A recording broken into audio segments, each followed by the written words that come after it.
Nganga ta formé moi na ye. Atikala toujours na secret moko to mi balé pour na ye moko. Nous avons déjà notre code de verrouillage. Nganga ta formé moi na ye. Atikala toujours na secret moko to mi balé pour na ye moko. Nous avons déjà notre code de verrouillage. Nganga ta formé moi na ye. Atikala toujours na secret moko to mi balé pour na ye moko. Nous avons déjà notre code de verrouillage. Pays amis, avec qui nous traitons d'égal à égal. Mais les Congolais du de ce nom ne pourra jamais oublier ces mandats. Et c'est par la lutte qu'il a été conquis.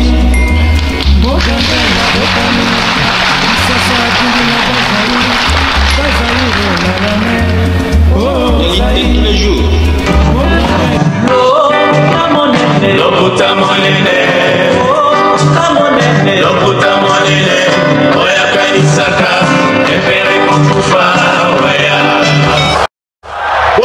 Bopusana, moyen mosusu akosala ezali te.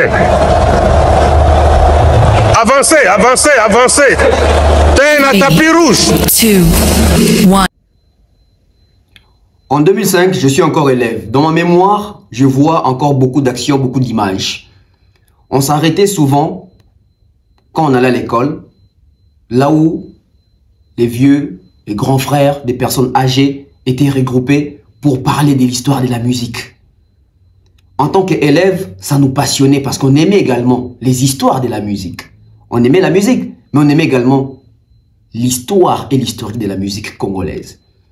Et en 2005, il y avait la tendance que moi j'ai dit toujours, que j'appelle toujours le 4 carrés magique. Il y avait Papa Wemba, il y avait Koffi Olomide, JB Mpiana et Werason. C'est eux qui dirigeaient la musique congolaise. Vous ne pouvez pas vous en passer d'eux. Ils étaient vraiment des symboles de la réussite, de la perfection de notre musique, la musique congolaise. Et dans ma mémoire, je me rappelle encore quand on s'arrêtait pour écouter ces vieux-là, écouter ces grands frères-là, écouter ces aînés-là, parler de la musique. Mesdames et messieurs, ça faisait rage, ça faisait débat. Ferregola. C'était les marquis, c'était les vents en poupe. Les marquis des Maisons-Mères, constitués par Ferregola, Gilete Moulopoué, Macintosh, Bill Clinton. Ils ont fait un album qu'on appelait Miracle. Mesdames et messieurs, c'était un album qui nous a coupé le souffle. Mais, puisqu'il fallait déstabiliser ces jeunes artistes-là, oui, il fallait combattre ces jeunes artistes-là. Il fallait tuer, anéantir les marquis. Mais là, c'est pour une autre histoire. Mais que dit l'histoire aujourd'hui? On va se rappeler encore de l'intégration de Ferregola au sein du groupe Quartier Latin de Koffi Olomide. D'où l'intitulé de mon émission s'appelle Code, il y a des verrouillages. Vous allez vous rappeler, juste à l'introduction de la chanson Droit Chemin de Fally Ipupa, il dit ceci.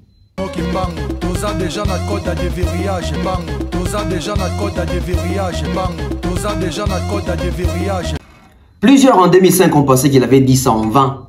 On pensait qu'il a créé un slogan. Mais c'est avec beaucoup d'années qu'on a réalisé que Fally Ipupa n'avait pas dit des choses rien que pour dire.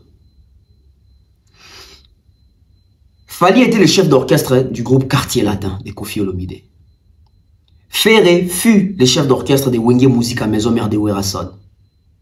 Et quand ils sont partis avec les marquis, ils étaient les trois leaders. JDT, Ferré, Bill Clinton. Dislocation de les marquis, Ferré rentre à Kinshasa et Ferré, intéressé d'aller jouer au sein du groupe Quartier Latin. Et Ferré a joué au Quartier Latin sous contrat. Près de 20 000, 25 000, 30 000 euros qu'il a touché pour intégrer ces groupes. Mais, avant que Ferré puisse intégrer les groupes, Koffi Olomide, les patrons du groupe Quartier Latin, était très conscient de la relation froissée que vivait Ferré et Fally à l'époque. D'où Fally était le chef d'orchestre. Kofi avait besoin d'un avis. L'avis de Fally Ipupa, le chef d'orchestre de l'époque. Quelle a été la réponse de Fally Ipupa? Et Fally Ipupa qui passe et pas grand frère Nabiso Serge KMB pour nous annoncer.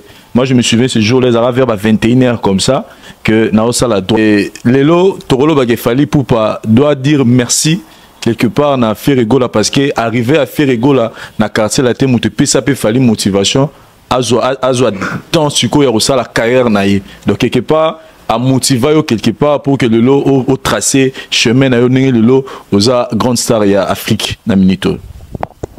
Non, non, je pense que ngai ko sala album ndetol baka nzambe mutara à mettre circonstance et ko sala album nangai il a d'abord temps et comment il fait na sala album et puis je pense qu'il a plutôt quartier latin période ana et comment qui na moi ça dit moi banungu comment que belé aux hommes en tant que chef d'orchestre mamsu na bombango pour na bio na privé pour na documentaire pour na film un jour na dévoiler en côté quartier latin comme na toi na moi problème moi comment qui moi belé remarquez que période on a déjà masalanga qui Van Brown de Bodina Soleil déjà ça qui visa qui équilibre na besoin comprendre bat le roi va grand prêtre Titina et pas qui nagi Mikili donc vient sur quadra ala kuna na Mikili ça la ba remix le belé nga so na chef d'orchestre na une responsabilité et belé oh maman on a le bangote na bomba donc na une pression mususu ba tient ba pression ke belé non seulement ba nduliste ba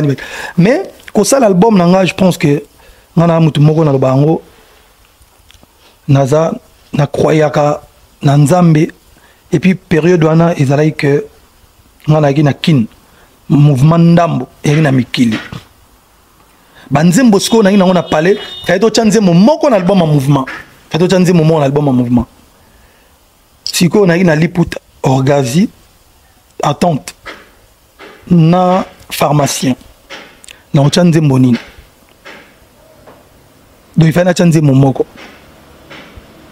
banzembo na se révolta ki éviter photo bimara biso tunzela moko alors que pas soucier avoye ma pharmacie banoye manon associé on nzembo na ocha yango voilà mais ti banzembo comment que belé bon et on a ça l'album mais oh mususu la vérité mususu dans le bango un jour on sait que sûr mututa motivanga o pona ça l'album parce que faire les pour quelque part docteur comprendre ça va il les ko ya faire là et les akayo quelque part na ba guerre bozalaka na moni faire ko faire mon commissaire faire alors que biba que ça il roi qui pas les ko faire les akayo puis tu te dis bon cette fois-ci bando comme ça penga parce que na liga chef d'orchestre bando comme ça penga parce que na chef d'orchestre mon ngazala chef d'orchestre na quartier latin après Tyson na longwa pe chef d'orchestre donc non mon biso na quartier latin to mesanaka ngai isko contrairement à artiste belé na ko sarate maman na le bogo vérifier bogo tu na ngota vie na ko sala moyen mo na bi ke vieta msa ko linga penati na ko kalele blo rendez-vous c'est mission na rambo voilà botu na question oyo jour ozo lingozwa faire na quartier la tout na Fally oui ou non ah biso atunanga tondo beke beta na Sénégal na ba oui bien sûr il faut y aller bien fakota orchestre ngana mutu mo ndolinga ba challenge parce que moni pour ba yeboza meilleur faut batu ba yak Fally était d'accord, Fally a accepté, Fally a validé, Fally en quelque sorte a également sauvé la carrière de Ferré. Parce que Ferré s'est cherché et Kofi Olomide a intégré Ferregola au sein du groupe Quartier Latin. La présentation officielle de Ferregola s'est faite sous une conférence de presse. Oui, Ferré face à la presse, accompagné de son nouveau boss, de son nouveau leader, de son chef, Kofi Olomide. Il y a eu tant de questions qu'on a posées à Ferré ces jours-là. Mais la question la plus importante a été posée par Marius Muunga.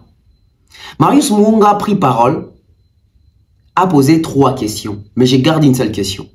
La question posée directement à Ferregola par rapport à la relation qu'entretenait, allais-je dire, Ferré et Fally à l'époque. Si ça allait frustrer Ferré, si ça allait mener vers les dissensions au sein du groupe Quartier Latin, quelle a été la réponse de Ferré? Parce que Ferré était conscient que lui et Fally, ça ne marchait pas. Kofi également était conscient que lui, Fally et Ferré, ça ne marchait pas. Et Fally également, il était très conscient que lui et Ferré, il y avait des tiraillements, il y avait des guerres d'esprit. Et la question a été posée à Ferré. Comment est-ce qu'il allait gérer cette guerre au sein du groupe Quartier Latin? Marius Mourounga de Raga. J'ai deux questions à poser. La première à Kofi Olivier et la deuxième à Ferré Chef des Poules. D'ailleurs, je voudrais en profiter pour dire à Kofi qu'il a fait une bonne affaire que d'avoir Ferré dans son groupe. Parce qu'il a toujours rêvé d'avoir, hein, il m'a toujours dit qu'il était assez fanatique de Ferré et les autres. Kofi Olomide, aujourd'hui Ferré est dans ton groupe. Nous le savons, mais peut-être nous le disons moins dans la presse, que Ferré Chef des Poules n'entretient pas des très bonnes relations avec Fally Ipupa. Et plusieurs fois, nous avons essayé, nous la presse, de les réconcilier par rapport à nos questions. Mais ça a été difficile parce que c'est des questions très très personnelles entre les deux. Ma question, c'est de savoir comment Kofi Olomide va s'y prendre à réconcilier les deux artistes. La deuxième question, c'est à Ferré. Le rôle à Lingala, tout le monde est Lingala. C'est une avis au Lingala français. Le problème est, alors Ferré Chef des Poules. Question à Isabelle Ayo, le Lingala va répondre à un mot, on a tout dit mon continent. Oui, il y a fallu beaucoup de rater, j'espère que le Lingala va quartier la table. Et là, il y a aussi pour que une nouvelle cohabitation est là. Et deux, aux artistes et aux moni, notamment, j'espère que vous servez de loin quartier latin. Donc, il y a des mini artistes et Makoka n'est pas à Kofi. Babasala, la pluie de beau temps. Dans la plupart des cas, ceux qui sont accueillis, tout le monde a que Basala va rien. Basila, est-ce que vous avez bien mot, ceux qui ont bien mot, et là, on y aux armes comme garde-fou, pour que l'oubli vous soubatte une mission, parce que ça n'a rien et pas profiter la souka. Et peut-être troisième question, est-ce que vous êtes sûr que le contrat où vous signez la Kofi Olomide, vous avez la garantie pour me soumettre à signer pour la signer? Merci beaucoup. Au monde musique, au monde biso technique na biso la congolais de la polémique bon boyé, au que non monde ni kambuté bolobi. À quoi bon Ferré na Fally bazab artiste avant ngana ya na quartier latin. Donc on a aussi bien que non tous amis colo ngana fait toujours travailler sur contrat. Donc, ils ont un contrat. Tous les artistes, mal entendu, on a peut-être ça public, puis nous ne entre nous, je ne sais pas, mais moi, je n'ai pas un problème avec Fally, pas avec les autres musiciens, Gibson, Soleil, Montana, Junior, bazab artiste. Moi, je suis un bosseur. Na lingala siga oyo ba bosseur bazali, ngabe pona relaxa, talana mai. Donc, nous avons les pour et les contre. Nous avons déjà un tamboli, nous avons toujours pris donc voilà. Il fallait aider avant dans des orchestres différents qui étaient censés être pas les meilleurs amis du monde. C'est pour ça que ma fanatique, on a amplifié au soit d'affaires à mon où ils ont dit qu'il a l'année sur l'année. Mais on les a en Moussala. Moussala, fallait c'est un bosseur et fait aimer la Yémi, on a fait ça à l'Oban, on a depuis des années, tout à Yémi. C'était un bon musicien, bon bosseur. Donc, à Yémi pour la Moussala, tout le reste, c'est futilité. Et puis, nous devons encourager, on va travailler ensemble. Donc, la polémique, les arrêter. Même ici, voilà. Kinois que nous sommes, Congolais que nous sommes, c'était, je dirais, comme une bombe à Kinshasa au Congo. Déjà, tu as un Fally tu es un Gibson, tu es un Soleil, tu es un Bourreau, tu es un Chelamputu, tu es un Junior en bruit. Tu as tous ces artistes-là et tu ajoutes Ferré. Kofi a fait parler de lui et il avait fait une très bonne affaire. Mais la gestion des Ferré au sein du groupe Quartier Latin, là c'est une autre histoire également à retenir. Puisque nous sommes sur les codes de déverrouillage, on parle de Fally Ipupa, sa carrière.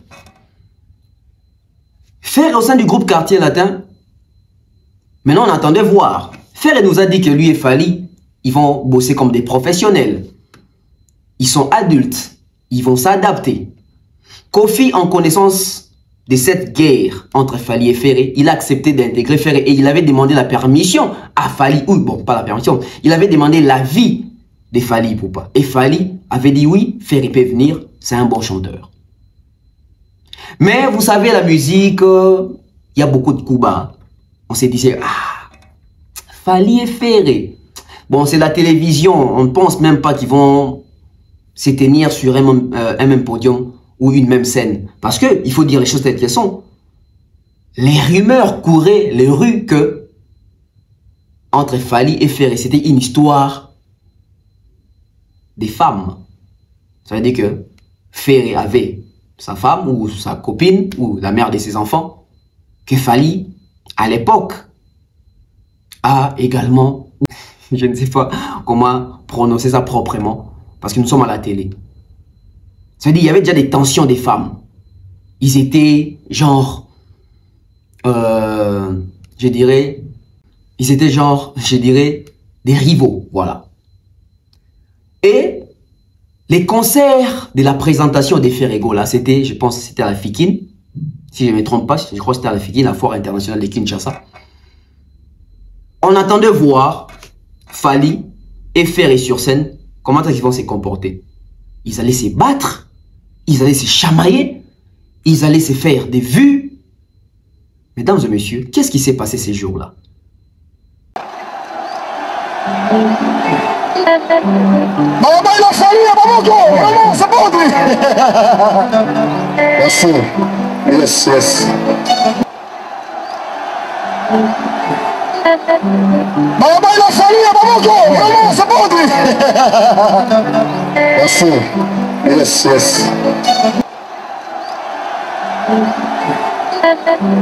Baba il a fallu à Bamako, vraiment c'est bon lui. Merci. Yes, yes. Ah, c'était donc ça. Vous n'imaginez pas la joie que nous avons eu ces jours-là. Ah, Ferré, Fally. Bon, moi, à l'époque, je n'étais pas à la Fikine, j'étais à la maison. On regardait ça en direct, c'était sur Antenne A, parce qu'Antenne A faisait des relais en direct. On regardait ça et c'était la joie au Congo. Les gens ont sauté, les gens ont parlé. Le lendemain matin, c'était des débats, c'était des causeries. Ferré et Fally se sont serrés la main, se sont embrassés.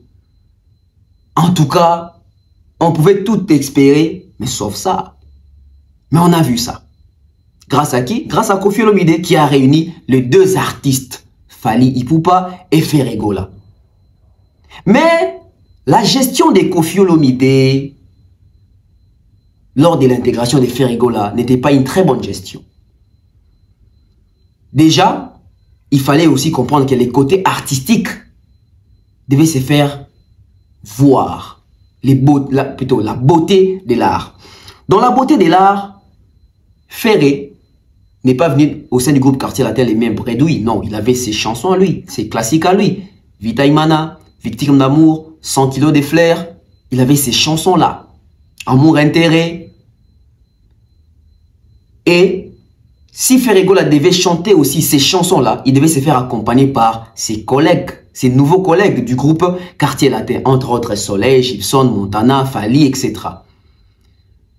Mais l'histoire nous dit que Fally était mal à l'aise de chanter les chansons des Ferré.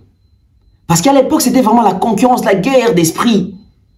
Ferré leader, Fally leader, ils étaient des leaders dans des groupes de leaders. Et ils ont fait des guerres des voitures à l'époque, à Bandal, un peu partout à Kinshasa. C'était vraiment la guerre entre Fally et Ferré, selon l'histoire. Et Fally se voyait contraint de chanter les chansons des Ferré. Mais en retour, ne vous en faites pas, Fer également n'était pas aussi à l'aise. Parce que Kofi, en retour, il faisait chanter aussi à Fer les chansons des Fally.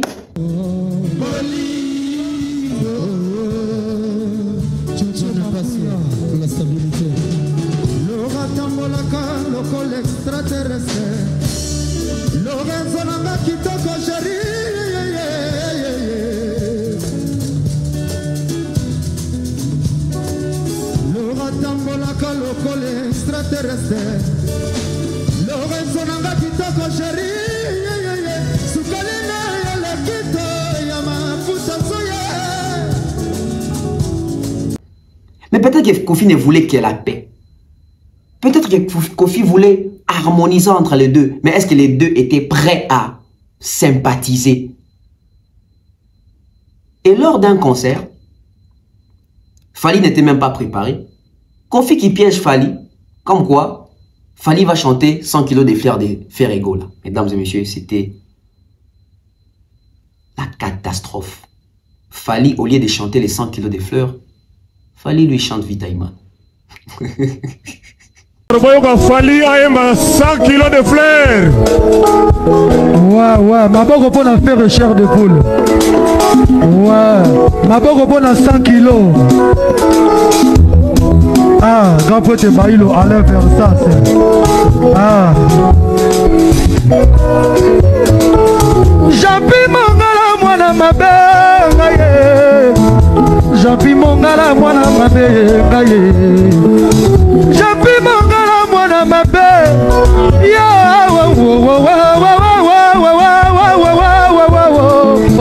Merci, ma bonne bonne affaire chair de poule. Wow.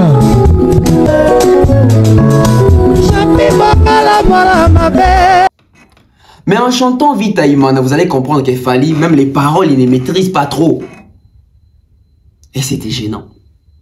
Et Fally s'est plaigné tout le temps auprès de ses collègues, entre autres Titina, qui va témoigner comment est-ce que Fally voyait ces taxes-là posées souvent par Kofi Olomide de faire chanter tout le temps les chansons des Ferré.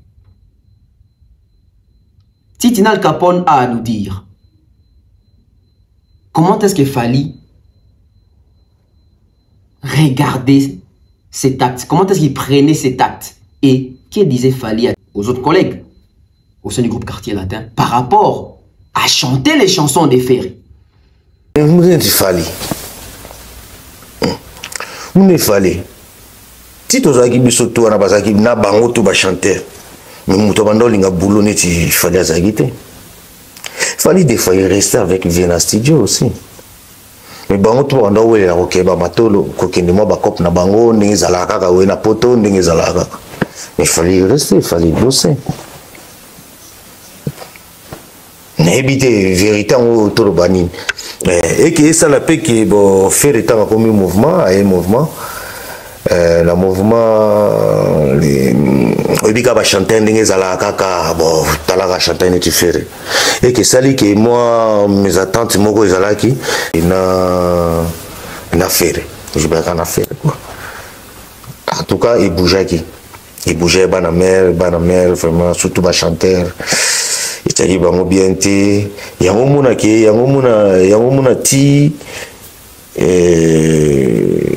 Fally ayo benda film mona ki parce que et bandoza la souvent surtout betandoule nandule ora je bando chanzembo ya Ferré o ebetama na les marquis ce que soit tiango Fally za contente o Fally za ce que Fally bando nga yimba ngote Fally bena o ya sangala itoy moni fena bino ya nga dimnenga. Et vu que Kinshasa aime parler, les Congos aiment parler, vous allez remarquer que les 2, 3 premières, 4, 5, ou je dirais même les 5 premiers concerts du groupe Quartier Latin, lorsque Ferré a intégré, Ferré ne s'habillait pas en uniforme. C'est-à-dire qu'on s'est retrouvé avec, je ne sais pas, je dirais une image comme si on avait 2 leaders sur scène. Ça veut dire qu'il y avait Kofi qui s'habillait pas en uniforme, il y avait Ferré qui ne portait pas l'uniforme.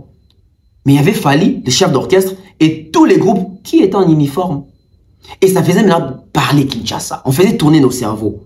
Mais où avez-vous vu il y a un chef d'orchestre, lui il est en uniforme avec tous les groupes, mais sauf un artiste qui a intégré les groupes, qui est aussi membre effectif dans ces groupes-là, mais qui n'est pas souvent en uniforme. Ça va faire 5 productions d'affilée, faire et vient avec ses propres vêtements.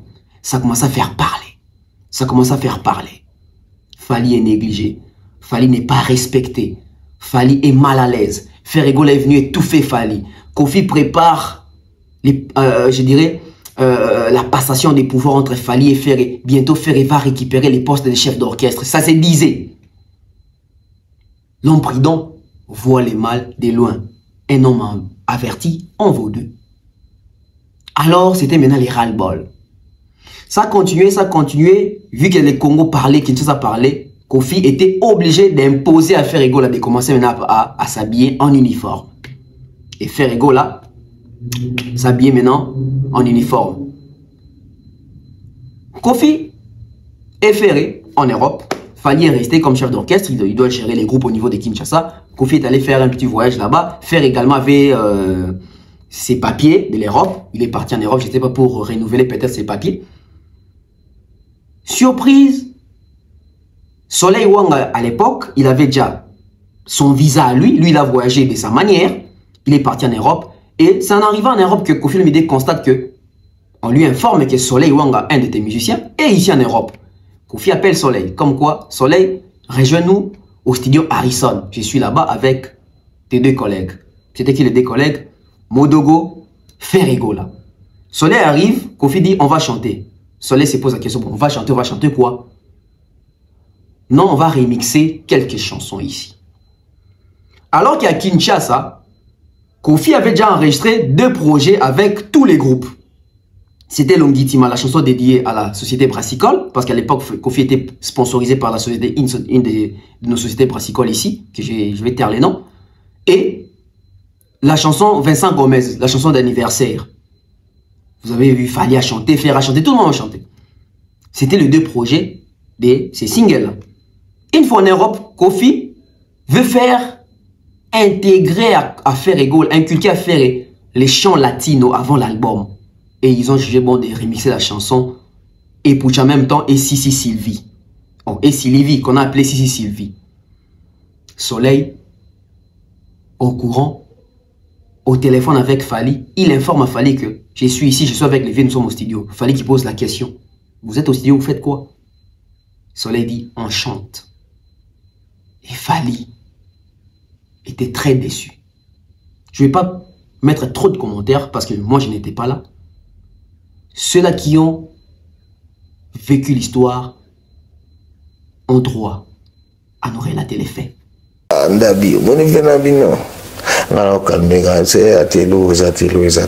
Et ça, c'est quoi? Suite à faire na suite à faire ya ba Sylvie ndenge faire ah de mon mère ah ça l'album Mamai obi ke lobby ton studio na Harrison mon mamai ah bon ya donc boyemba ngabi 8 oyemba na studio ah donc bozo yemba ngabi 8 ya tozoyemba lobby na studio abi ya ah rien ceux comme makambo yemba ceux ba yemba donc mon mamai ba ke ba yemba epucha abi ceux comme makambo yemba donc c'est que ya wana nga fona le na émission na lobaka ke non non ça mouvement et pardon non ça l'album nana ki lokwa syndicaliste aninga te baninga banyokama po na ozo représenter baninga ngabite ya problème ezate mais tout en anabia surtout ce boyemba kana mona mayo na longa fona fokara na le na émission tout ça nous allons calmer pour me ate ngana koma na studio Harrison na mona pa to koma pe mona mayazala ki trimba ngai gola na modogo dotomba biso 3 ngai gola modogo to na studio ngai Ramazani gola modogo na Brice Malonga na Titi na Alcampone na studio na Harrison tout le monde skote ba été to yembani to comme maman oramba bandi si Sylvie azala kino santé fote ala mo motemi de konaki donc to beti chawana est mon amai to beta mon amai biya ndeza boyko ngalobi on le kana émission na zolo baké Non, ça là. Album et puis vieux. Animi, après c'est ma permission. Ma biaya. Zaka makambo, niso makambo. Donc titre ya yona ngana ibe na ngaki no. Mona mai aoleka. Ndenga zabo aokende me lobi na ngotanga ke émission. Nabi ka okende émission aoloba boye, boye na boye. To wani pena rambo boye. Rambo pe aina table le mixeur kuna na ingénieur. Komi clip à longitima. Rambo bisinga mesko ndeni yo zonga kanga tsinga mote. Ngana zonga nazana mokebi na otana ma famille. Rambo biso to zonga apesinga date mo fallait ba zonga boye. C'est le 18 mo boye ngabite. Premier été mon président na zonga le 5. Le 5 septembre, je ne sais pas si je me rappelle bien. Clip et Salima na Kinshasa, mais yo clip et ça na kin, mais si quoi moi mais tant tout ça clip yo za te ba clip à longitima. Donc c'est le rôle à longitima Vincent Gomez to bakisi Sisi Sylvie. Na Sisi Sylvie to mbara ngai ferré na modogo. Mamogo blamba bisinga mais vraiment yo zonga les 5 on a le temps tout ça ba clip yo za te ndeni ya moment na ngati na clip à longitima parce que nazara tikala na clip à Sisi Sylvie. Mon président dans la région de Bino, c'est comme ça, de Blaison Wanga, petit frère, les grands journalistes comme vous. Donc, Azaka, on a interview, on a un studio, Harrison. Maman, on a habité Blaison, vraiment, un fils de l'homme idée, appelé comme fils de l'homme idée, comme un fils de l'homme. Habite, fils de l'homme idée, zo vient dans image, il y a partie dans la vocale. Il y a un moment dans la clip, na mela cascol pepe saka force Martin Kama mbra Congo yonde fuma babuk atanga boy abina osala ka na caméra on a ka pour mettre na koisena on kana yango na clip na danse na zarati c'était ça donc tant au vandi aussi ma ramana de blaza ke termo boy rambo babingi na téléphone ay mana téléphone boy DJ Siku na mo sona DJ Siku ngana be na ngake mwana mai na kim na minute on a ke koleka na émission. Allo baké, ba pesi autorisation ça la plan. Ton téléphone il est là dans une pardon, nini, ngai ngana de moyer nini, ngai permission la pesi yo. Na ko pas bien moi na mai. Azo le kajara minute. Ngana pesi permission asa nini. Album na orchestre, on ça album na orchestre, on a pesi permission sur dit. On a dit c'est que sur le n'habite vraiment n'habite quoi bah téléscope téléphone na TV on a moi azo le na télévision bah téléscope téléphone azo casco téléphone ah peta ba plan danger vraiment n'habite c'est là pardon oyi master na est-ce que on va bisinga to na studio nanga master mo molobi ngana pese permission c'est l'album c'est là expliquer ma c'est pas pesa na téléphone na moi DJ Siku ya ah moi était ngabini abi mwana mai master na yo alekina TV alobi kazo sala long donc pas si yango ça net DJ Siku mzazoni okoma obi ke elika maman on se rend au téléphone na réconforter car m'habiter mon plaisir. Donc c'est ce jour-là que Fally a exprimé son mécontentement et Fally s'est décidé de passer à la télé. Non seulement passer à la télé pour exprimer son ras-le-bol, parce qu'il n'allait pas peut-être le faire décider de cette manière-là. Mais Fally a exposé Kofi face à tout le monde en disant que je vais faire mon album Droit Chemin qui m'a été autorisé par Koffi Olomide. Alors que lui et Koffi Olomide n'ont jamais eu cette conversation-là avant. Il a crucifié et exposé Koffi Olomide comme ça. Et la balle était du camp de Koffi Olomide. Il devait réagir. Il allait réagir comment? Parce que Koffi, depuis toutes ces années, il nous a toujours fait voir que Fally c'est son chouchou, Fally c'est son préféré, Fally c'est un bosseur, Koffi aime l'émergence des jeunes. En fait, Koffi s'est retrouvé face à une situation qu'il ne pouvait plus reculer. Il n'avait pas le choix. Fally l'a eu. Ah ouais, Fally l'a eu. Fally l'a eu à contre-pied. Fally a annoncé son album. Et Fally a dit que Koffi l'a autorisé à faire un album. Mesdames et messieurs, les séances au studio se sont arrêtées. C'est comme si Koffi avait perdu quelqu'un des plus chers. C'était terrible. C'était terrible. Alors, qu'est-ce qu'il fallait faire? Koffi devait revenir au Congo. Koffi, Fer et Soleil, ils sont revenus au Congo. Koffi, vite fait, il convoque une réunion. Juste après la répétition, comme d'habitude, il convoque une réunion avec les artistes du groupe Quartier Latin. Le but de cette réunion était de responsabiliser Fally face à ses propos, de se dédouaner lui Kofi face à ce que Fally avait dit à la télévision et de comprendre réellement c'est quoi les soucis. Mais Kofi savait les soucis parce qu'à Kinshasa, ça s'est dit déjà. Kofi Motema Malamu, Kofi a un bon cœur, Kofi vraiment, il a donné à Fally l'album alors que Kofi n'avait pas donné l'album. Mais vu que Kofi aussi aime l'honneur, les Congos disent déjà que Fally et plutôt Kofi c'est un bon, il est en train de propulser les jeunes. Enfin, il a donné aux jeunes Fally l'album. Kofi ne pouvait pas se dédouaner de ça. Il ne pouvait pas nier ça parce que, en quelque sorte, ça lui vendait bien. Kofi a fait une réunion où il a posé à tous les collègues de Fally la question de savoir, parmi vous, qui veut ici que Fally puisse faire son album? Mesdames et messieurs, c'était une question piège. Parce que, en même temps, Kofi préparait l'album du groupe Quartier Latin. Qui dit préparation de l'album du groupe Quartier Latin, ça se prépare en Europe. Qui es-tu pour dire, oui, je veux que Fally puisse faire son album? Parce que ces genres de réponses-là méritaient l'emprisonnement. Pas dans une prison, pas dans un cachot, mais l'emprisonnement au Congo. Ça veut dire que tu ne vas pas voyager, Kofi va te punir. Et c'est ainsi que dans cette réunion-là, presque tous les collègues de Fally ont dit non, Fally ne peut pas faire un album. Et après, il y avait une réunion, mon père il a convoqué tout le monde parce qu'il n'avait rien compris, il fallait l'annoncer son album comme ça à la télé. Bon, album et tout, tout le monde, pas parti. Fabien ça va, mais ça tombe sur l'idée, on n'était pas moi l'amour, on était moi innocent, tu vois. Il a convoqué tout le monde. Le roi maintenant mon amour bout avant dans la Guadeloupe n'a battuné avant na Boubou là, ba VGG, ba oncle Ressé, ba vendre on a bureau dans mon frère risque biso tout ba ngamba là. Tout vendre on a ba Ferré, ba Fally, ba Montana, ba Gibson, ba Brigade, hein? Ba Brigade, hein? Ba Brigade, ba CNN. Vous comprenez? Ba Mukusambwa, ba nani bana biso tout vendre kuna bani. C'est obligé tout le monde de faire l'oba. Nana Lingi.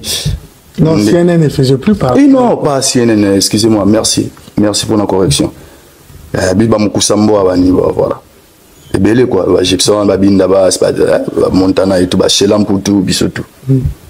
Abina, Moututu, alors, et puis il faut mon chaise, il y a un Bissotara Mofleri. Magabna Guadeloupe, on boutalago, Kanga, Kitsan, Singa, Kombo, Montana, Kamenga. Le bâtiment Montana, ça va vendre.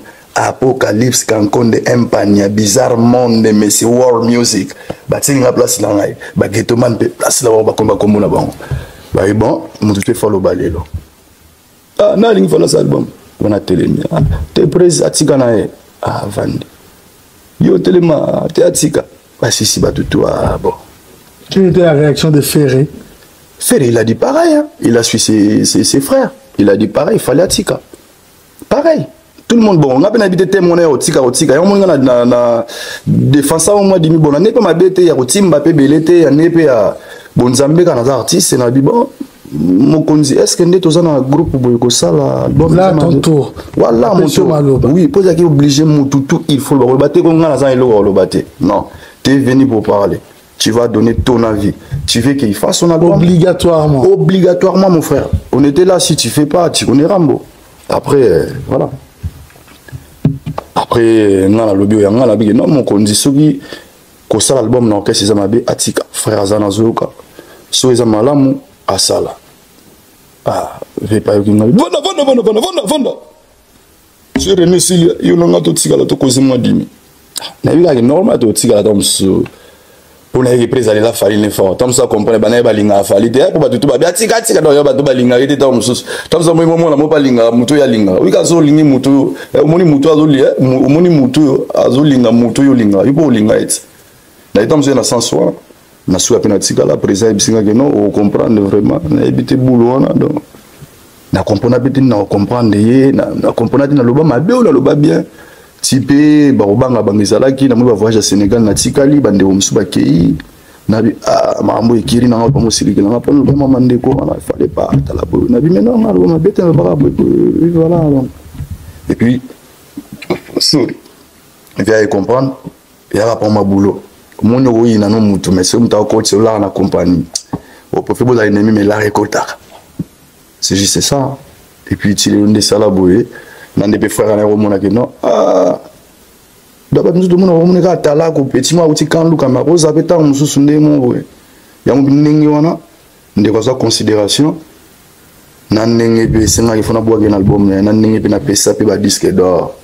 Mais si tout le monde avait refusé, comme tu prétends dire ça maintenant, j'étais pas témoin dans cette réunion. Mais comment c'est fait que ce sont les mêmes artistes qui ont joué, ce sont les mêmes artistes au Bayemba qui il y a Montana, le Baran, non.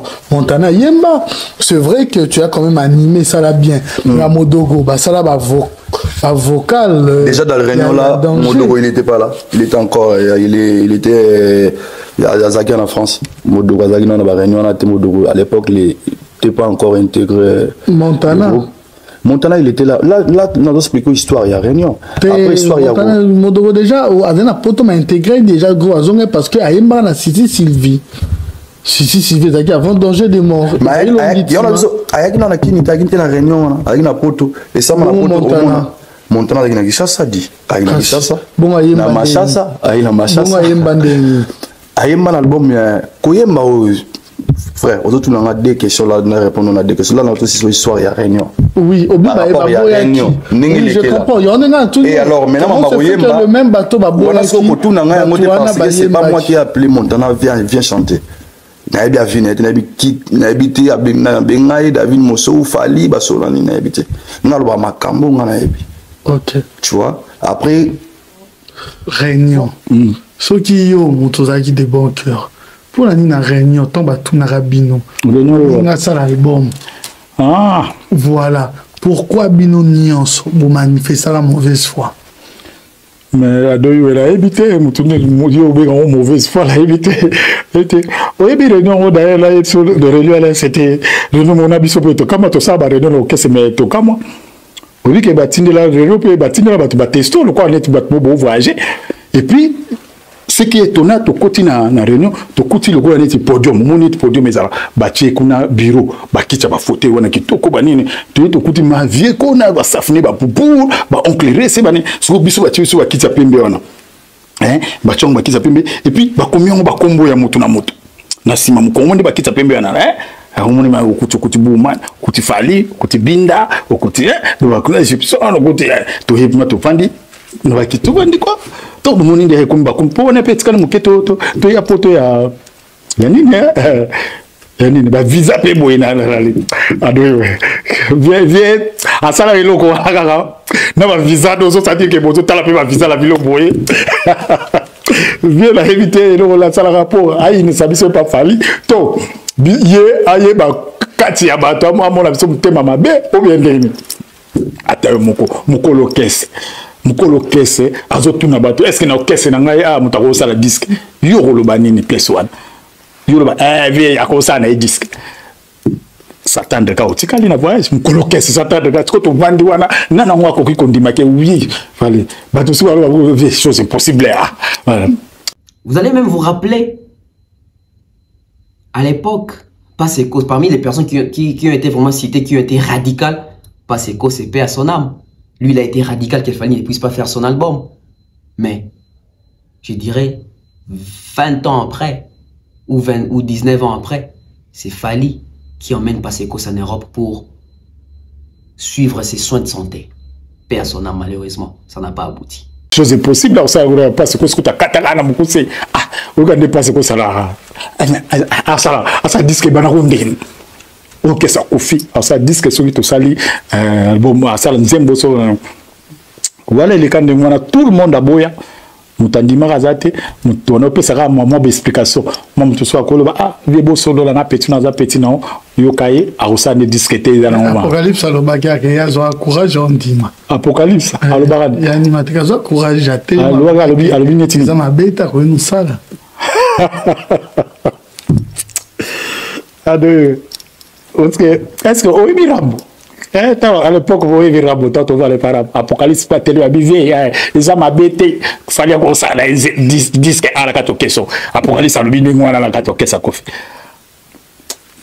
oyeba ke na kati ya réunion wana pe ntango mosusu yango wana omona esumbela des fois brigade po brigade alobaka teke efali asala mais aboyaka pe te ocomprendre badire na ye ezalaka te ke non akosala te mpo epa vi anda otala ozala kateruka otala make apiege bino na baoncle na ye bavandi wana apiege bino brigade ake nango na explike avie azaka apeti no bosolaka boyokana Kofi Olomide ayokana na fali ekomini ata yo moko sikora mbazotala ngana yeto nga mukolo kesi yo totinda ngai toyokana na ye tosala ne tosola ne ana milliard to bongsa na milliard na sens ni loba mbala mo yo brigade osala epano sa epa Kofi parce que so eza fali azali wana akoloba na opolele brigade ebani ndeni yo loba ke yo sala disque pona nini po yebi ke patrouille wana bani tango fallait wana ko réunion fallait vani na orchestre chef d'orchestre ba ke no tourner tala brigade alobi kaninga sala single moko aya ba générique na kata fallait alobi vie boyo kananaï au moni presse baninga so bazaki intelligente pardon brigade alobi vie boyo kananaï kaza petit na yo bokerbe na pembeni bo solola ata yo moko alobi na yango biso tozo bongo même koloke ça poussa ba raisonnement un peu momolai. Les appels parmi ba makambo msusu ezwela yeba parce que na moni à part wana moni pourquoi otikalate yé mutazaki lwa ne tyazo rini erona ba kilona tozo bina na ko finika yelutwe alutwe biloko wanyo so ya brigade doto linga to ennemi kili na yango comprendre mais na mona eloko mo wa ko otikalate ou à part ça yé moka yebi vérité mususu. Ok, mais pourquoi na tomba batunaka bino soki banani baza pour que fallait ça l'album yo ozali boso nanga pour no battre que ngai pe papa yo ozali boso nanga pour no battre que ngai pe papa tonton na dit hey naza pour ça t'es sûr je peux dire ça mutumo comme talobaki est-ce que ça m'a bé mutumo comme talobaki est-ce que ça m'a bé mutumo comme taloba bon et puis chanteur animateur Sandra c'est doulou Kayim dans l'apocalypse après c'est ça m'a bé ngabite na tuni kaka ba micro bazaki ba faut le coach bazaki ba passe course micro bazaki wana belle ba age na biso baboyaki balobaki le côté au bas balobaki le côté motema c'était pour comprendre mais na boye oza pour te na la pas que na pour que ça tika na 15 après qu'il nous a matadi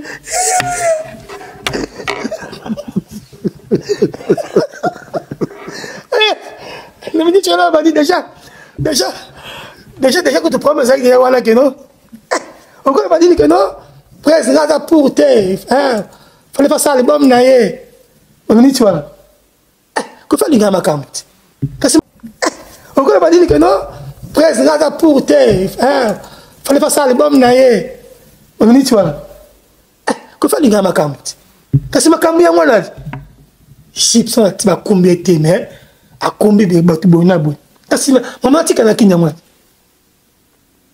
comprendre tika la kisasa okende pototi comprendre t'as qu'à venir à bana floji d'orange na mélodie t'as qu'à nous n'amu qu'on a dit embadi na kozoka matadi talaka kamona kaka kutubave comprendre c'était ça le baptême mais moi la maïté avec détermination avec c'est encouragé papa mingo yo bele mama fali contre la fali mingi parce que na yebi ngai il me connaît moi aussi je le connais na ma travail na ma kamuna stemai so na bimi Gibson na bala ba tesiko na comment ça système mo mikolo so nota ma portable na ngai tous les jours hein so na tambo la tam so na no tam so regarde non vite fait na ka ba Gibson comme hier tu m'as parlé de mes dimanche que mon Dieu à peine ngai Gibson excusez-moi mon fils t'aime beaucoup vous êtes de quel pays Bénin Gibson excusez-moi je t'aime beaucoup vous êtes de quel pays Mali Gibson excusez-moi vous êtes de quel pays Cameroun les portables dans sur place ce que l'on montre tout de suite au moins non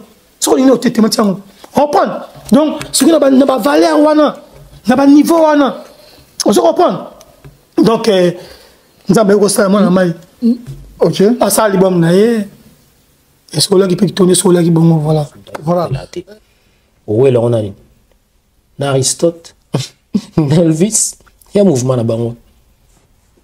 Selon leurs infos, ils avaient dit qu'il fallait annoncer un groupe, tôt, il était à la porte pour... Non, il fallait au début. Selon l'information, c'était pour abandonner Kolongwa, non, mais même Bissot, au début, tu vois, on a pensé qu'il devait intégrer Quartier Latin. Moi, je pense que même stratégie, il devait intégrer Maison Mère. Moi, je pense que même stratégie, je pense, hein, même stratégie à Osaka, ça, Single ou Tagina Maison Mère, pour venir à autoriser le Kwanante. À bois qui ça y est. Tant on va au bois qui ça y est, ça n'y est pas. Vous comprenez? J'ai pu jouer, tu vois. Il y en a sur la vie, il y a une histoire, mon soutien et salama au monde. C'est-à-dire, il fallait selon les kabongo pour histoire na salama. Comprendre, nous n'avons une histoire ni salama. Mais ce qui est beau, c'est de vivre ça. Qui est mouta bête l'autre. Ce qui est bien, tu vois, bah, sur le belé à musique, qui mouta bête l'autre, je veux que ça. C'est que, tu vois, je trouve des super, tu vois, dans la vie artistique, quoi. Voilà. Mais maintenant, à La Réunion, qu'est-ce qui s'est passé réellement? À La Réunion, il y a tout la question, moi. Et moi, je pense qu'à Miko, ça va péter. Il faut être réaliste. Et c'est ce qui est arrivé aussi par la suite. Ah ben, mon Fali, il y a ça album. Il y a ça album, boy. Imagine-toi ce album, n'est pas succès dans la Côte d'Ivoire. Quartier Latin, ils ont tourné mon boy, il y a Zambie, ils ont urgent. Jusqu'au rap, il y a un contrat, pour un disque, non, ils ont en Côte d'Ivoire. Vous comprenez? Mais il y a plus de cachet, on va dire non. Est-ce que tu trouves le même jour, ok, il y a un quartier latin, ou bien il y a un Camboya, non. Du cas par répondre, avec un artiste à quartier latin, non, il y a un quartier latin, ils sont reportés. Un truc du genre. Bah, moi, tu vois quand même, Miko, vous comprenez? Au moins, il y a des personnes qui sont là-bas, Miko, ça. Ils ont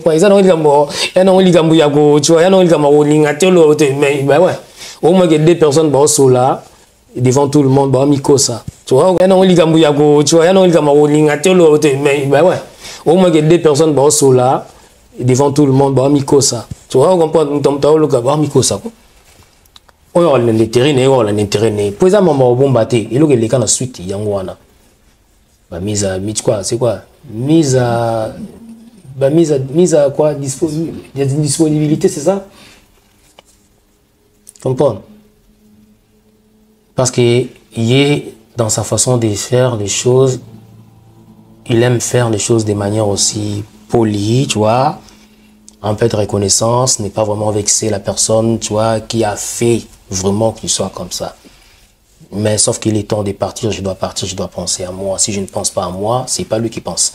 Qu'il fera à ma place. Mais quand on qui m'attend, est-ce qu'il y a non, non, c'est important. Quand même. Attends. Ado, non, Ado. Je vois dans un avis John Passo. On comprend. Prêtre. À l'époque, on a prêtre. Dans un quartier latin. Intervenant. Comprends? Tant intervenant, vieux goût à silica. Imagine, toi, tu as donateur. Il y a silica. Bah, viens absonder, bah, solara. Biso, bah, parents, biso souvent, au bazar imposant. Bah, n'a pas comme il y a un sens na bango.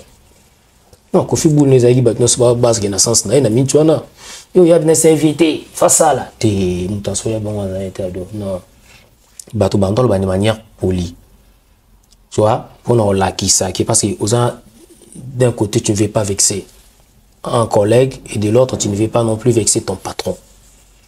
Tout le monde a des manières à imposer les choses qui non ça là na yo ça là na yo Mutu kuta loba yo logo na moi sens wana onga na yoka. Après je peux pas tout retenir na robot ça na msou certes. Mutu ina na eloko na sens wana et qui n'a un peu na sens moi déformé. Gibson en bas. Ah fallait moi na mai na biso. Les mouvement na biso. Tout préparer album na biso. Tout ça non posé. Tout ça disque tout OK tout ça disque na tout préparer disque na danger de mort pour tout OK va pour tout. Tu vois, mon puis à ça l'album naïe avait pété plomb. puis à Gangamba Academia. Oh, Gibson. Donc, les toquets, album, tu vois, il a voulu comprendre des choses. Oh, Gibson. Donc, les toquets, album, tu vois, il a voulu comprendre des choses. Mais Gibson, ils n'étaient pas comprendre. Bon, comprendre. Moi, parole, tu vois, oui, dans le sens où tu comprendre. Après les autres, il y a des gens qui ont encouragé Fali, je ne peux pas nier, tu vois. Mais c'était de manière très polie. Natika na mwa te mon quartier la terre solide de manière imposante face à lui. À part mutu moko il est là. Tous allons en arrière, je crois. Tout ça la répétition. Non ba qui vient en format, tu vois les bouts. Je crois zonga et quartier la terre zaki na ni on quartier la terre. Tout est na réunion na vie. Ya zo beta masola soli a soli. Obi na suka elo ko lekelanga. Il va tomber en sapé. On va dire. C'est un français. On m'a sonné sur le beau, le couta.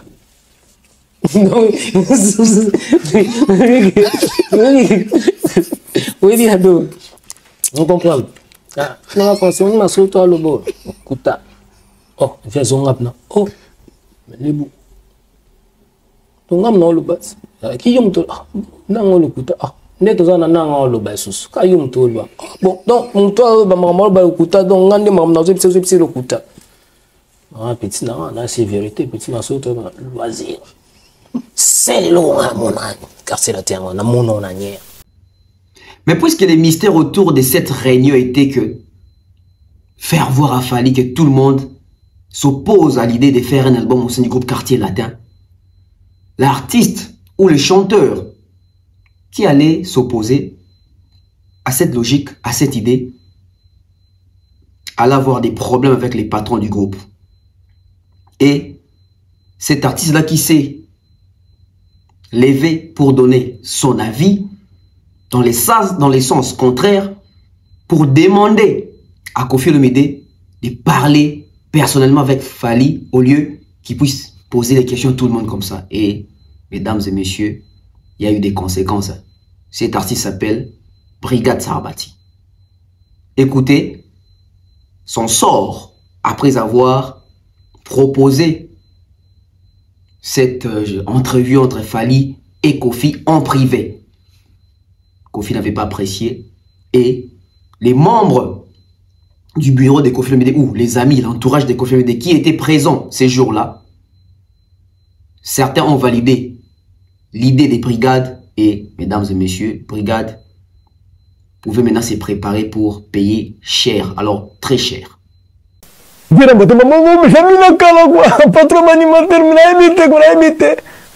réalisons quoi? Réalisons.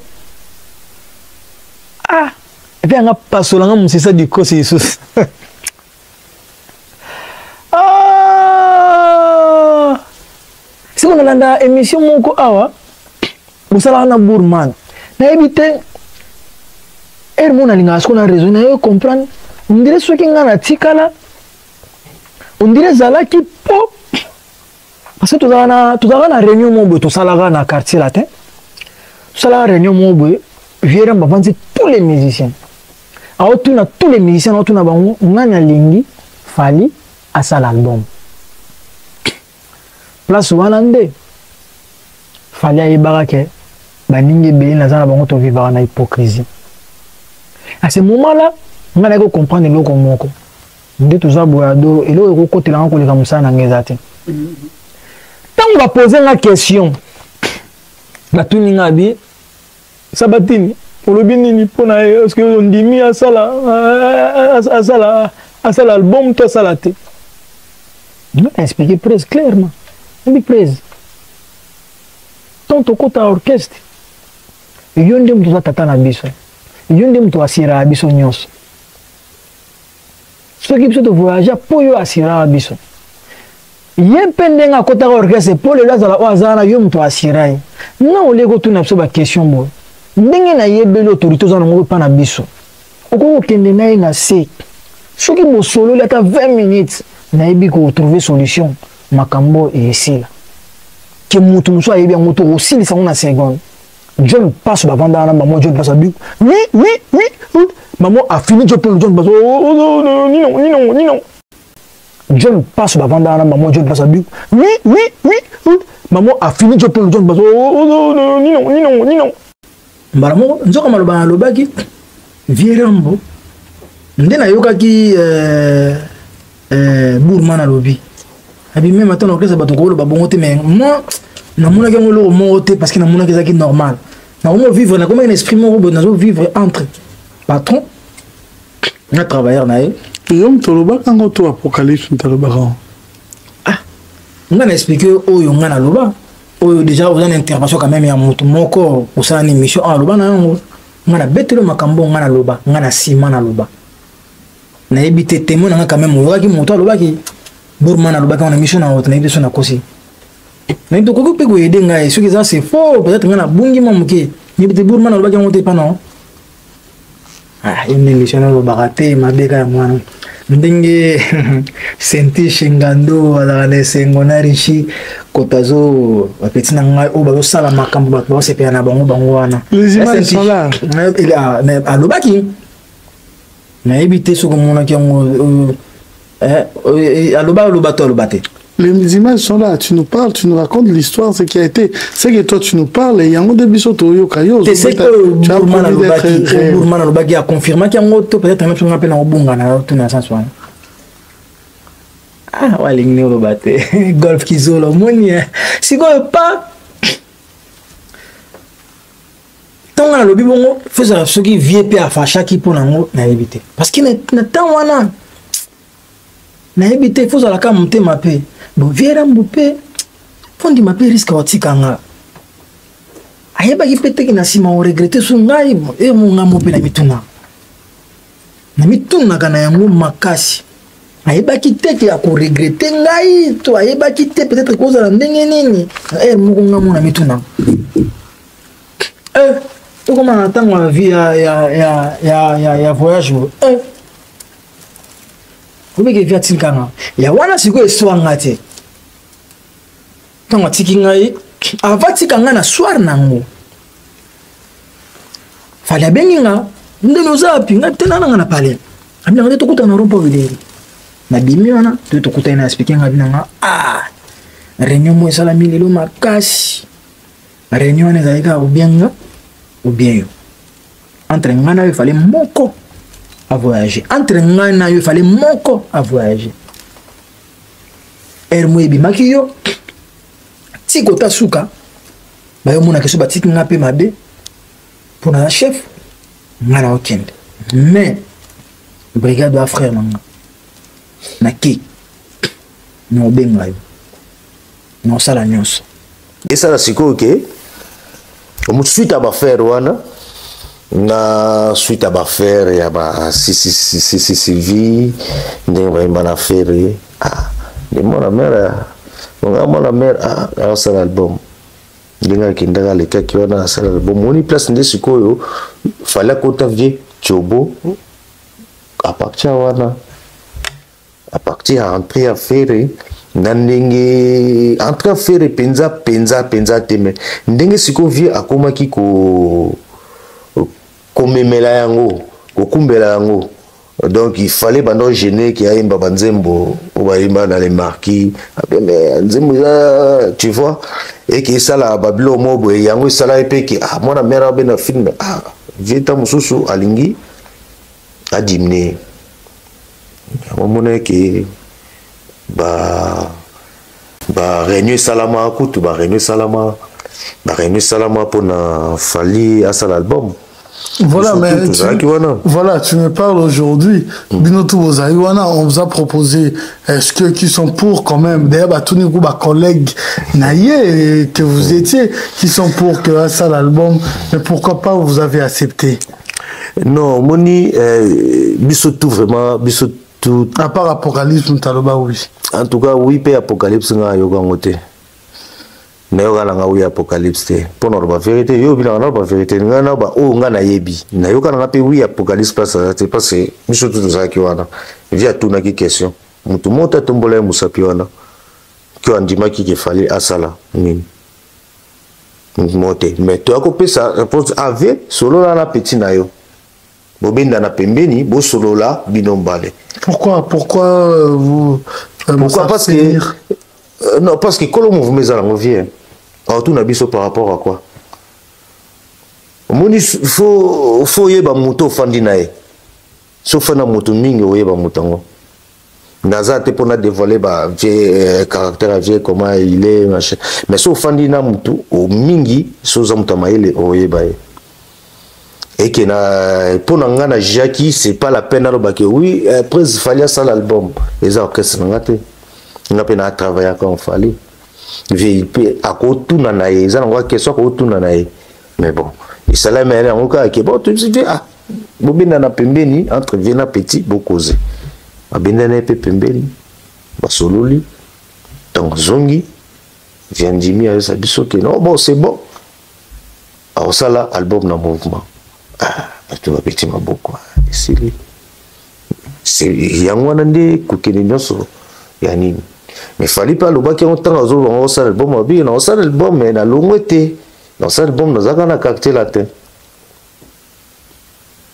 Tu vois, c'était comme ça. Il y a un moment peut-être étant chose par le bas n'a petit le loin n'a été. Je sais pas trop. Mais n'a dit qui à l'obaki qui est à cet album mais à l'ongata ça n'a un caractère latin. Vous savez, au fait, dans cette histoire, j'aime le jeu de Fally. J'aime les jeux que Fally joue parce que c'est un jeu qui énerve Kofi. Mais Kofi ne pouvait pas exprimer ça. Parce qu'à l'époque, Fally, je dirais, il a placé Kofi dans un piège. Kofi, en même temps, il ne pouvait pas perdre Ferré. Et en même temps, il ne pouvait pas perdre son chef d'orchestre. Les transferts les plus chers. Les jokers du groupe. La merveille. C'était compliqué. Et Fally, tel qu'on le dit en lingala, fallait que makasi. Fally partout, il faisait ses interviews, il disait ça, oui, viens m'a donner l'album. Viens appeler single album, je vais faire mon album, viens m'a donner mon album, je vais faire mon album, je vais réaliser mon album, etc., etc. Sûrement quand Kofi regardait ce genre d'émission des Fally à l'époque, il se disait, vraiment il blague avec moi, quoi. Mais je vais dire quoi? Parce qu'il a déjà annoncé au public que c'est moi qui ai donné l'autorisation. Donc vraiment, je vais faire quoi? Moutou makasi ya kosaganate partout aux qui ne sont pas toutes les questions. Via un album dans cet album. Via un album dans cet album. Alors que Batika n'aura jamais au solo là. Regardez cette partie. Voilà, alors album na yo droit chemin. Et bandi quand aussi d'une kanisa ndenge nini? Et bandande benasi on a décembre et puis il m'a décembre. Mais c'est banda qui tu vois la rata il y a cuisine toujours là ba plan bani. Toujours souhaité décembre ba bali en. Voilà, alors Tolanda qui dernièrement on a concert au beta une fois au salle bablo monet ba Greg David. Il y a un zone ma musique en côté nini. C'est bon moni biso to beta plutôt mon compoto que moi liboso quoi. Bon moni album nanga en tout cas moi donc moi métissage quoi, donc moi variété.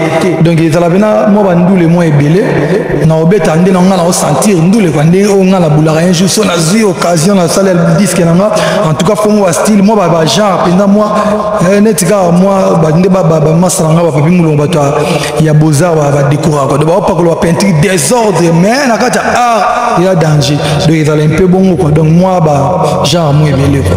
Miseni ba oyemba. T'es jusque là na producteur notre polité même pas on a oyemba déjà ils a déjà confirmé. Par oyemba ba massa mususu to ba mususu ba beta nanu to poni bango te pour moi quand même pas on est mutu a salibiso dans un album nanga libosa vie ils allaient pena moi il faut attends moi 10 000 quoi mais papa même si notre seul na producteur té. Alors droit chemin comment on est tu point ni droit chemin quoi.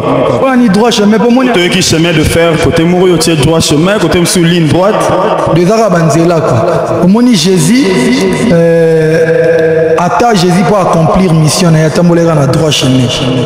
Vous comprenez donc attends le droit chemin il a le droit conseil comme de toute façon le droit chemin pour accomplir mission na donc bilinga faut pas donc droit chemin tu ma salanga chéri na biom ta droit chemin donc tu es bipeta musumu ta droit chemin on sentit que type na qui beaucoup cité na moi droit chemin les aller au sentir na moi longévité pe aux ala message ezalaka bato balingaka ngai bapesanga ma confiance en moke nayebi ke nosala effort basepela bon moni bazalaka na confiance ke moni so bazala confiance epi baencourage tosala boulot mwa kitoko mais bazala bango posé droit chemin roya so nzambe asungi ti décembre roya donc alors on continue. Mesdames et messieurs, Fally maintenant devait faire son album. Mais si Fally veut faire son album, il lui faut un producteur. Mais qui s'est caché derrière Fally pour la production? On nous parle aujourd'hui des trois potentiels producteurs. On nous parle aujourd'hui de Claude de Moussaï et Vénémon, qui fut le tout premier producteur de Fally. On nous a parlé de celui qui a récupéré les projets, David Monceau, mais il y a un producteur anonyme. D'ailleurs, même je dirais, il y a 4 producteurs, parce que dans les témoignages, Fally avait même un producteur indien. À Paris, je pense, vers Château d'Eau. Et ces producteurs-là a été menacé. Il a subi de fortes pressions pour ne pas produire cet album de Fally, sinon il aurait eu des problèmes. Affaire producteur Fally, qui est ton producteur? C'est Kofi ou c'est Monceau, Claude Moussaï, ou c'est un producteur anonyme? Et pourquoi ces producteurs-là ont insisté à ce que Kofi ne puisse pas chanter dans l'album Droit Chemin? Allez écouter l'album Droit Chemin, il n'y a pas la voix de Kofi Olomide, ni une dédicace de Kofi Olomide. Très bien. Après, on a événement Nielsali. Après, on a Rosonga Suki Sasa. Là, ça, l'événement, il y a Fally Poupa. On a sorti l'album Droit Chemin. 2006-2007. Ouais. 2006-2007. Ouais, parce que je suis le premier producteur de cet album. Ah ouais. Dans un concert ou bien? Non, tout un disque. Disque à Fally. Disque à Fally, album Droit Chemin. Vous êtes premier producteur? Premier producteur. Avant David Moksou? Avant David Moksou. Comment expliquer? Bon, donc, na kutani na Fally, tu vas collaborer na ye, singa ke dans l'album. Ça l'album. Beaucoup de déjà na Fally na occasionné. Ils ont déjà na occasionné. Ils ont mis ici na quartier latin. Ils ont producteur normalement. Producteur à l'ouest, président orchestre. Ils ont mis na quartier latin. Ils ont mis Bissonae. Tokutana déjà tout en étant dans le quartier latin, vous comprenez? Et puis d'ailleurs, il faut donc Fally venir chez moi à la maison, malabaye billet, banini, donc tonton, alors il a parlé, puis tout fandi, tout solo linaye par rapport au Coran. Donc naki mutali bosso, naki ndaki ko trouver Maïka Mounan pour la programmation. Et l'album Droit Chemin. En fait, tant que tu face à l'Anzela, tout face à l'album. Peut-être aux parmi de 10 personnes à Bosso là qui peut-être réaction des Akini. Comment on est à ça dans le quartier latin à ampleur. Et en plus, l'air wana parce que Kofi c'est mon vieux. Kofi c'est mon vieux du quartier. Il y a Lemba. On prend le bisou qui tout ça, le quartier latin, là, Freddy Massombo, Etienne Kundonga à l'époque. Donc, tant que tu as qui n'a fallu, tout ça là, mais tu as bien pu ma camboana qui, parce que tout est ça au même moment. Au même moment, alors ça, la confiance, ça, l'album, je crois, Monde Arabe. Monde arabe, monde arabe, et au moment où il fallait nous préparer à Droit Chemin. Donc, on a travaillé à cheval entre les deux. Donc, moi, j'étais allé voir Mike Amnan. Mais au il fallait déjà une question. Tant que ceux qui fassent la projet, conseil, c'est question aussi rappelé, non? Non, mais Fally, sans prétentieux, c'est quelqu'un de déterminé. Azad déterminé na makambo oyaye ndenge ya concevoir makambo nae avec na détermination pendant ibsanga kabi album oyo simba tan ndenge nini simba album En tout cas, je n'ai regretté parce qu'il fallait que j'aille là, image et studio Grande Armée au moment où tout préparé l'album moi la Grande Armée. Donc, qui est aussi bas, en tout cas. Et puis, on arrive près, il y a Kutanana Maïka Mounan, Maïka Mounan, kuna landa na Sarcelles, pour que pesa chèque à Liboso, après ça qui est pour la programmation, il y a album moi. Aye, Tokutani, Toké na studio Conseco, na Chambron. Studio Conseco, Tokomi kuna na kata studio. Maïka Patouni Fali, au sein l'album, oui, dans l'album, au sein Bandembo, non, il fallait devenir avec Bandembo na Moutou, mais ma camion soit à Kinango, à côté na cabine. Voilà 2000 combien? 2005. 2005 déjà, projet Bandi. Projet Bandi en 2005, voilà. À côté de la studio, à Jabando Beta. Beti guitare, abeti solo, abeti accompagnement, abeti mbonda, ye mokoye, mitu, asad magamoyoso. Fali. Yebo abeti nyoso. Na ebisu. Sans que parti pris, non. Ye moko. Tozaki 3 na kata studio. Ngai, ye, na di Maïka Mnan. Na uta mona ku Maïka Mnan, na uto sala témoignage en haut dernièrement. Azolo ba makambo wana ndeni nizalaki ndeni tokutanaki comprendre ndeni tokutanaki donc to sali loko wana esalami bani tokomi kutuna eloko moko boye ifalaki ngazo pona nzembo nini oyo akobwakanga auta beta abeti nzembo ya attente ya Joseli nzembo en tout cas franchement il faut boire un can en Zembo. Habité, il y a producteur. On boit un Zembo, on boit un Zembo, ça succès planétaire. Un Zembo, nous ça succès planétaire. Habité, on boit un Zembo, ça succès planétaire. Au moins, on a c'est à tout six. Assisti, poum, à vie kita, abandon bêta. En bêta, un Zembo, il puta, il y a tabou fat. Si on a vu mon Zembo, on boit quoi? Zembo. Nzembo ya monde okanga salo abongo ya nga mona lila na nzembo do na ole na mudanza. Donc tu évoluer jusqu'à ce que peut tout ça la programmation ici et tout et après maintenant à lire to comment ekokena likambo wana. Entre-temps, biso toujours préparé concert il y a Kofi, il faut aya ko beta na poto na palais des congrès il y a Montreuil. Ngana masanga Dario Kindungo que je salue de loin en direct de Kinshasa. Il fallait tout préparer ce que toujours préparé au même moment on est au Salama au même moment toujours préparé concert il y a Kofi, l'homidé, au même moment. Donc, tout ceci, ma camboana, ndenge pezalaki, nandenge après que Batou, David Mosso a ekoya. David Mosso a ekoya. D'ailleurs, négocié na yo, tout ça qui à l'école par Fali, il fallait présenter. Non, je pense que a passé qui d'abord par Bonnie Liston. Ok.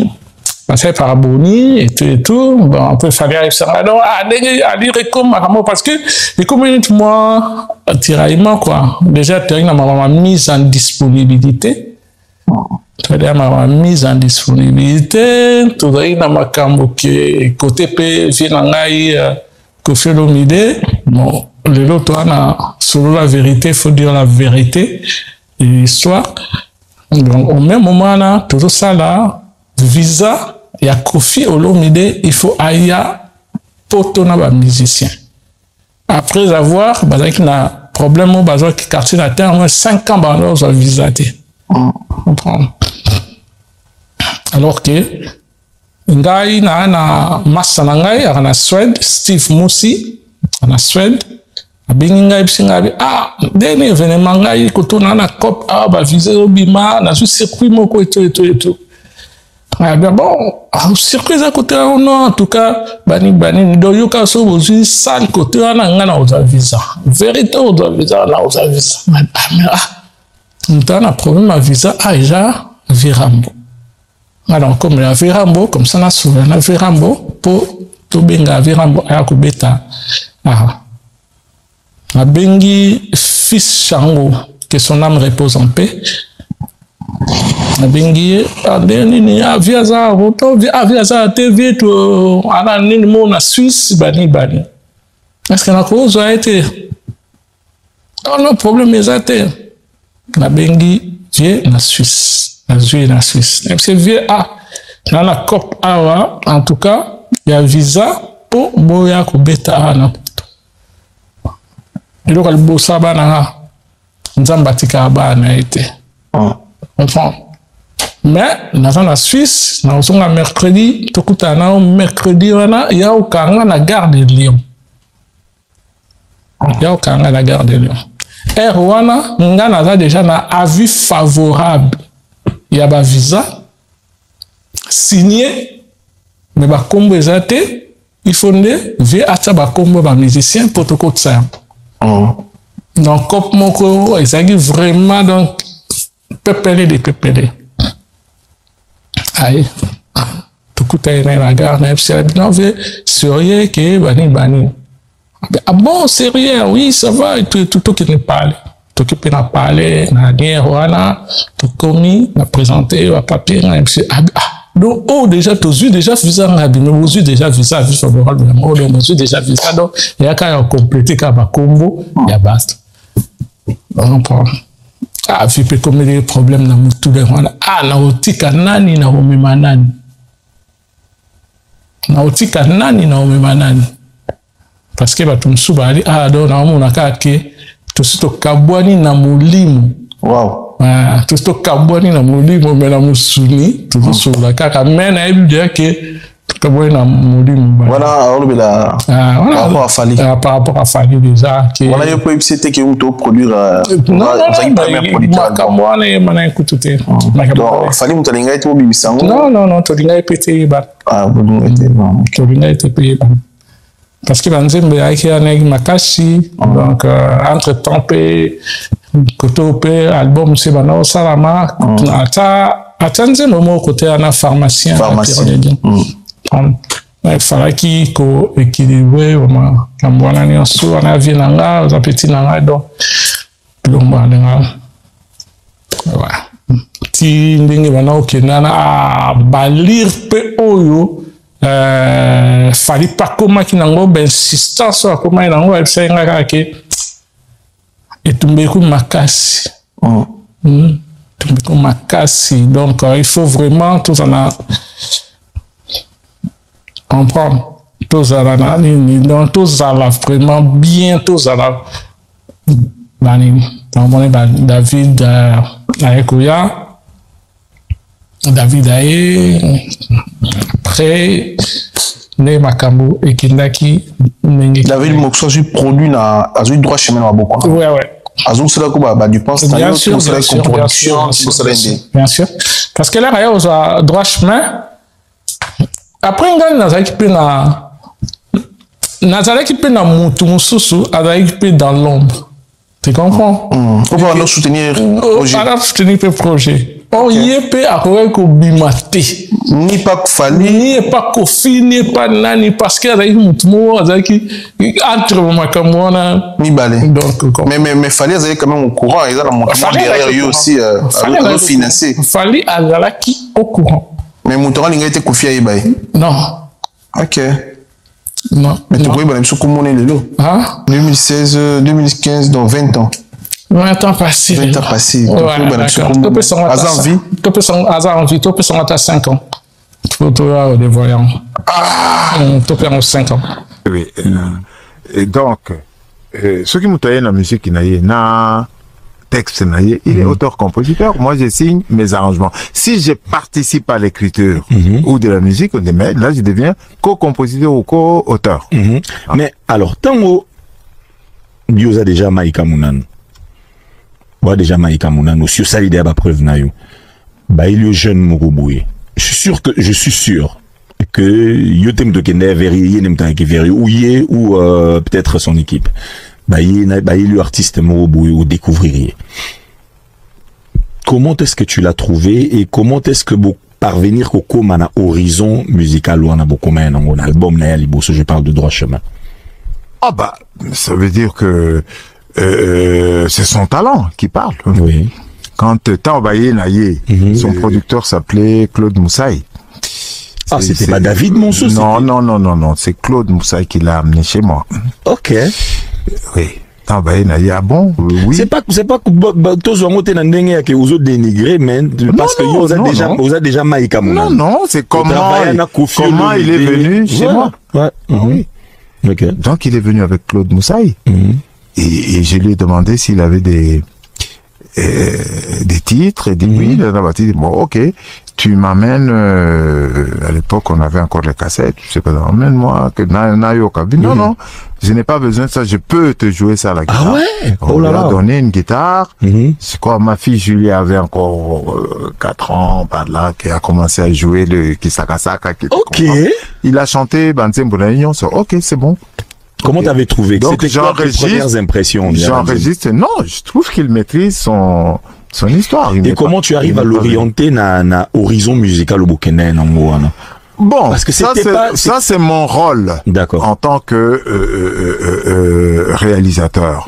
Je dois orienter. Moi, je travaille avec plusieurs artistes à la fois. À l'époque, je crois que je faisais en même temps les albums de Kofi, en même temps les albums de Papa Wemba. Et j'ai commencé aussi, je crois, j'ai commencé à faire les albums de Reddy, Nabiso va congolais. Hein, bien sûr. Parce que tu travailles dans le Tangi Manu Dibango, Angélique Kidjo. Et donc, il faut que chaque projet ait un concept. On ne peut pas faire la même chose chez tout le monde. Il ne faut pas que ça se ressemble. Si, moi maintenant, on écoute un peu ça. Je veux savoir, parce que Outi ou Yoki artiste Mokwaye, habite le Banzembo Belé, mais comment tu arrives à sortir ça?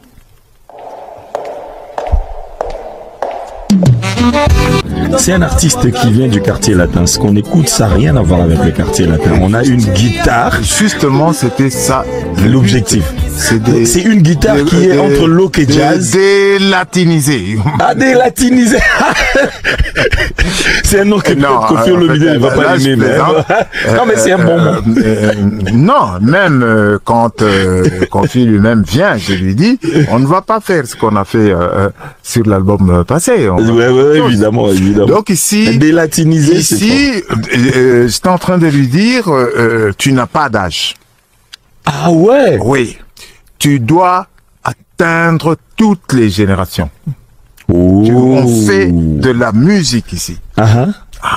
Nzembo amasana ye nzembo ne moko pe ali ba masana ye pour yakina besoin na bango ba kene ko pouler na album na ye. Donc il y a vraiment pas de problème quoi. Ngana za kaka un peu ko banga pona concurrence. Pour moni biso to famille latino. Bateau ba na route na biso. Pour banzembo wana ya droit chemin ba no beta na quartier latin. Ndenge ayibisa ki une émission na landaki yo. Donc banzembo ba momi ba olinga na album na ye. Biso ba tun beta on est beta aussi aussi senga mingi ndima feri wana ya titre wana ni amour d'intérêt biso ba to beta ngoti ba 100 kg de fleurs biso pe ka ba to beta ngo poza ya mona na biso amutu na biso to beta ya fali pe biso ba to no beta ngo izala wapi donc nazandi ko bangira bato ba za na nzela na l'air biso to banoleka c'est dit convoi wana l'air oleka Ozongikin, ma fiche est comment déjà droit chemin.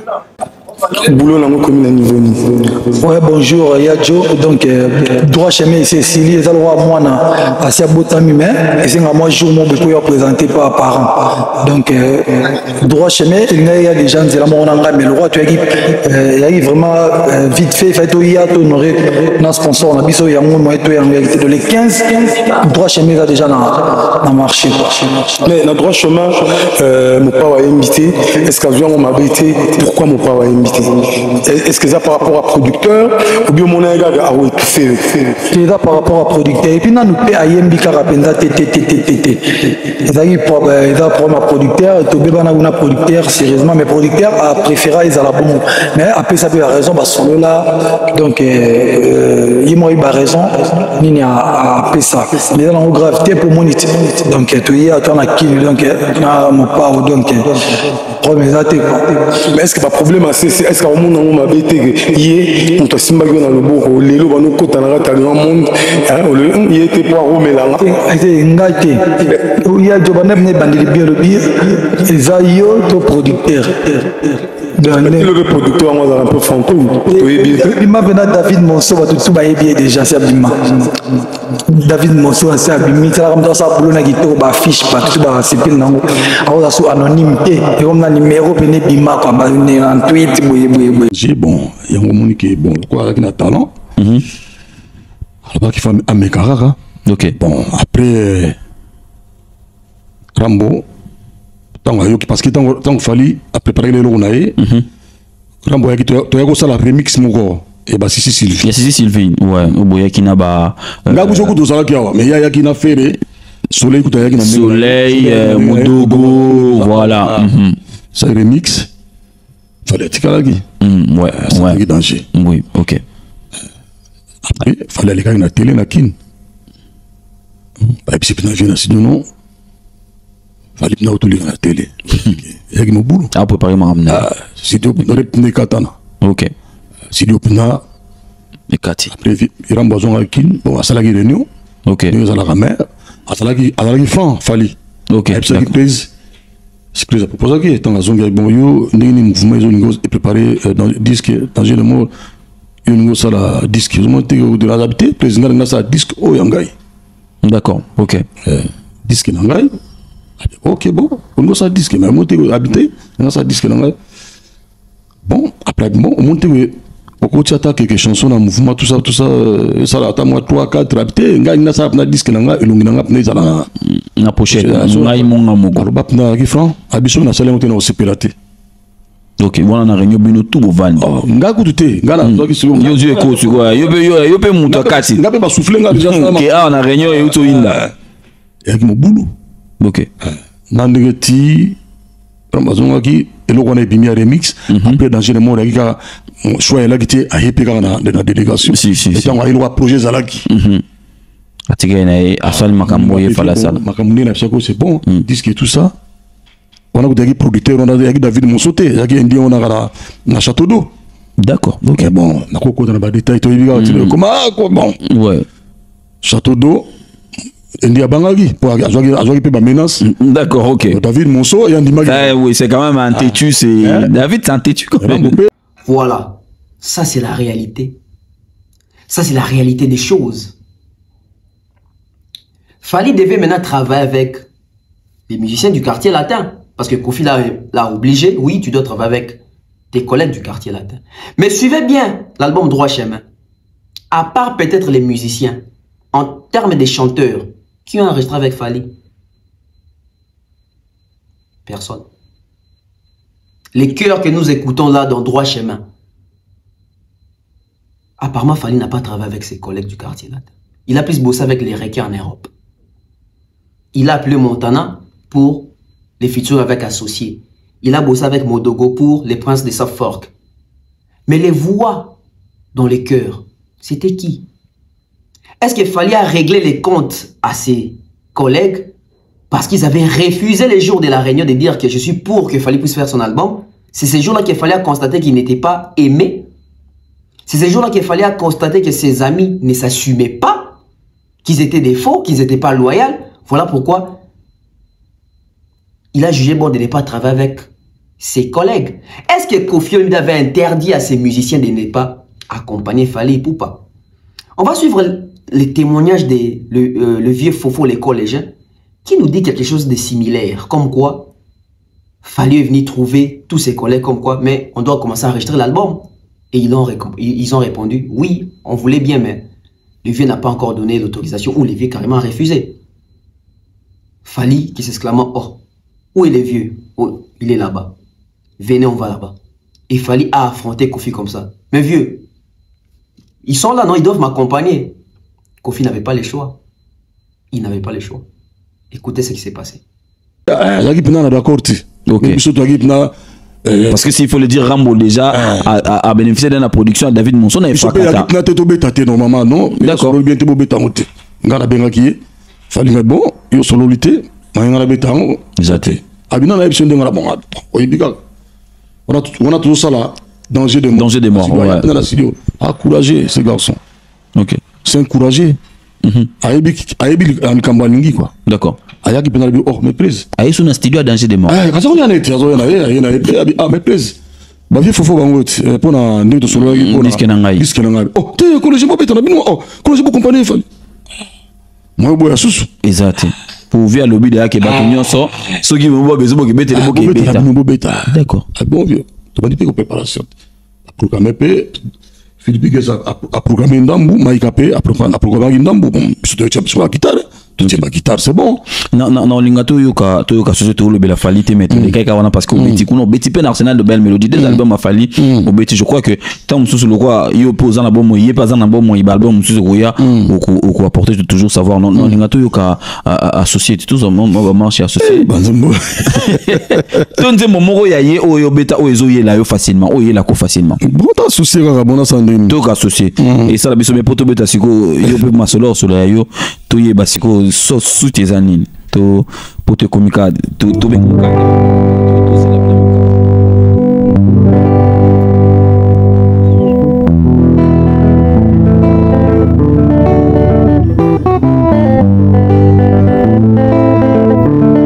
Doudou Makangi là c'est ton spécial là yo frère merci.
Merci à vous.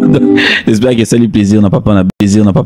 Alors justement, au lieu qu'ils ont mis en disponibilité par rapport à Quartier Latin, et ça n'a pas été indéterminé bien sûr, mais on a une facilité vraiment. Il y a le Kouta Makasi. Moutoumoroté, à cause de la musicien, le roi Fally, après ça est mise en disponibilité indéterminée. Dans la mise en disponibilité, donc naza nango yangwana sko na bandi ko no sale la ngote na bandi de yalo na fungoli porte na ngina bando kota na période de mise en disponibilité wana kama bino boloba ba journaliste ba ifasi botanga mutazo balika mo ya grave nengwana moko te tuna ila kisanga lettre mise en disponibilité à lettre ezaka courrier uniquement et puis eza formule moko esala magana l'état na ba fonctionnaire pas na ba profession libérale net ya biso bazwango bozwati moi on a eu mo wana te ayebi encore il y a 10 jours 2 semaines il y a idéologie ba tina mukonza télé moko comme ba le faut pas que le baga longwe or bango bazotinde na ka longwa comme yé azana on un peu hésité bani non faut pesa formule wana po ko filo mide azaka boye énervé il y a ouais ce qu'on a TV le baga na longoli siko yo Fally robima héros en quelque sorte ils ont le comment on a le zoba au monde donc ce que zoba ezangati donc certainement ces produits on a été pour pas en production t'es dans la mise en disponibilité chéri dia on a eu yo amaeli trop et vous comprendre nango et puis ni ka lo bisangai petit na TV le baké so Michael aye na Congo ko beta na Kofi wana ndaye ko beta nous on le moins insulte nous on le moins insulte moi manquement tout wana pour nga eza Fally te na ko ndima te ezaye considère que ça que vous parlez invité. Producteur même taboué qui? Ouais. Pour l'année. Bango a raison à Bango Mibale. Bango Mibale. Ouais. Il a raison moi boy. Il y a producteur na pas bazaki nango on a peine bagité. Producteur pas ça na numéro so na nga mona ebi pourquoi na lingité bon. Et madame maté bon un problème té. Puisque bat babeti ko nje petit nga batonga na encadre. Nga la formateur na encadreur. Même barama wana babeti ba popoli po batutu oyo bazwa notion chacho bakoma obeta monde mo tine ba obeta le mususu na ba orchestre mususu producteur na yebo producteur no le pire petit nanga pire petit batu na kin mer boyo nga die boyo banini ba mo ba course banini yemo petit wana yebi abebe ina ko fi poni ma Côte d'Ivoire wana na uti Côte d'Ivoire et logo était rien et comme nana agi réalisateur et album. Donc, il y a vieux mot de travailler trop, il y a trop en studio. Donc, pour apporter un coup de pouce, il y a 37 coups de pouce pour l'album Droit Chemin. Je suis qui a la fali boy. Comment dit cap aux obengam na pia. Comment est Simba, Ipupa Simba. Petit nanga. La pesa nel kana pesa di cap nga. Moni ba petit na biso yoko. So bazala ba na danger. Ba on est danger. Bazala kana bango danger, c'est-à-dire so bazala ka danger. Ne ba ya ba pembeni na biso te. Biso ba mukulu ba waze kwa ba ngiama ba nani. Ba ya ne pas ba comme danger. Parce que biso ne toi danger to comme ça ba tout danger. Donc ya no ils a que yo remarqué on ba mikolo. Mais bon, Monica droit chemin, quand on droit chemin. Et là, ça l'a le passé. Petit nanga ya salibor na droit chemin. Mais comme on a chemin oblique. Fallait un quartier là, mais fallait arrêter la quartier. Confie à l'obligation sur la quartier. Non, fallait la mise à disponibilité. Confie à Pessa et à moi. Tout ça va clair. Yom to, ça la rata masolo et déjà. Nabilo fallait la mise. On est les autres répéter la quartier vraiment. Fallait la mise à disponibilité. À ça la quartier latin. Oui, ça n'avait pas un côté studio. À ça il peut qu'on a battu. Même là qui est. Ce qu'on a au bête concert. À quoi tu as un mécanicien que faut se rendre musicien. Ça un concert. Il faut être dans un grand hôtel. Oui. Et ça bien concert à Liputa. Oui. Alors même jour quand tu es la terre bête en foire. Oui. Il fallait aussi la seconde année. À ça la mise à disponibilité. On se compliquer là. On aura vide micro na et bâtiment monsieur Yembana. Quand tu as des ça là ba talantière, ça va pas bien donc à on a ba bureau, ba ça ba makambo, hein, na ba coulisses, ba bien on peut vieux mais qu'on a ngoza petit. Mais ils allaient on a donc tout est échelon. Donc tant que nous toya na benga qui nanda kunanga en tant que chef d'orchestre tout va bien donc l'hôpital voyager non tout va bien mais presse ngala ngena senga yo na landa bino le 19 août na pour la nini non presse nazo bangale musu peso na commune aéroport bako kanganga pe bakanga yo sani likamuni poto uti bakini ma mariage ya oto yaki wa tout ça. Oh non, presse moni na zoki mukanda nanga mikili derrière moi si momi nanga nega makambo za côté kuna alors moi j'ai porté plainte à Fundinga que le ballon salami net une balle en blanc quoi quelque sorte donc qui a boyé déjà etc. donc a porté plainte tout ça. Bon son t'as porté plainte pas quand on aéroport. Quand on a aéroporté, soit porter plainte, bah convoqué, ok, bon sambi et tout, bah quand on a aéroport, bah terroriste, bah assassin, bah drogue, bah nini, bah yuza rien et tout ça, yuza honnête, au ça la musique et tout, et puis moi c'est, et puis na tout bah si bah convoqué nous déjà, ah bien non nous t'es, mais franchement, na nous bah convoqué tout bah au Kangelo na aéroport comment? Mais vrai, il y a solo on a oui vraiment tout notre avocat bah oui ça on est na solo na soliti tout l'équipe bien tout solo bano c'est cannabis nega il y a vraiment tout c'est trop petit nanga di capo ngam na pesa comme DiCaprio na biso yebi donc tout solo na biso normalement na suka na ngona tuninga donc lobby na aéroport c'est bon pour voler na tongo yaloba obi ne bosola na ba en direct presse en direct vie obi ne yaloba en direct bon mais le kuta mabe na ko avouer lelo on a déjà dozoka bekoke a ana mo ba cop mona ba Gabon ba makamona yoka déjà mais bon comme ya on peut ba koyoka yoka na pesa ki on crédité qu'on a préféré na yoka oyo petit na ngai fallait koloba je préfère kuta koyoka comme il y a le ben ngari de tout ça bika ki soit comme aéroport ba kangai na ndimi mais na convaincre que ba kangai était pour asali le côté abina pe na suka en direct le bino dans aéroport à 9h et quelques, la Air France, on a eu à 10h54, 55. Benga na batabagi na aéroport. Non, chef na biso azati biso moka to ali. Ah bon? Comme ça chef. Pour ceux na mission normal na bengati. Na benga mkwana ka yi. Na benga na numéro na ye sonné quand ndenge za la 18 na résonner sous na zone mutu mo vraiment inhabitué na l'air on a 9h. Ngabina na solo na chef d'orchestre na biso tout ça. Vraiment sentir ndiri muta braza quoi. Donc on la François ya weso wana. Donc vraiment bon o akitina senga akitina sena euro ndeni boma tiki portable comme euro non na ibi penda pe bien te et continue ni ko tanet moi le langage bunga moi demi